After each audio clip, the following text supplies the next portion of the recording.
அந்த பேபி பம்போட இருக்கிற அந்த ஒரு ஜேர்னி இருக்கு இல்லையா? இதோ அந்த ஜேர்னி எல்லாருக்குமே பெட் ஆஃப் ரோசஸா இருக்கிறது இல்ல. ஸோ உங்களுக்கு அது எப்படி இருக்கு? அந்த ஜேர்னி எப்படி இருக்கு? அந்த ஸ்ட்ரகிள்ஸ் எப்படி இருக்கு? நான் நிறைய என்னோட இன்ஸ்டாகிராமில் போட்ட வீடியோஸ்லேயே சொல்லியிருப்பேன், ப்ரெக்னென்சிங்கிறது மூவிஸில் பார்க்க மட்டும்தான் நல்லாயிருக்கும்.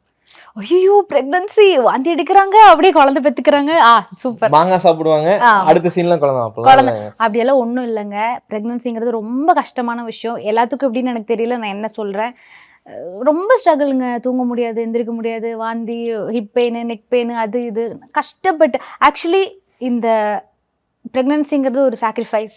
அந்த பேபிக்கு, நம்ம வரப்போகிற பேபிக்கு கொடுக்குற ஒரு சாக்ரிஃபைஸ் தான், ஒரு மதர் கொடுக்குற சாக்ரிஃபைஸ் தான். அதில் அவ்வளோ சந்தோஷமான விஷயம் எல்லாம் ஒன்றும் கிடையாது. பட் பேபி வரும்போது சந்தோஷமாகவே நான் நினைக்கிறேன். முகத்தை பார்க்கும்போது அந்த இந்த பட்ட கஷ்டம்லாம் போய்டும் நினைக்கிறேன். உலகம் உங்கள் கையில். மாண்புமிகு தமிழ்நாடு முதலமைச்சர் திரு மு க ஸ்டாலின் அவர்கள் 10 லட்சம் மடிக்கணினிகள் வழங்கும் மாபெரும் விழா.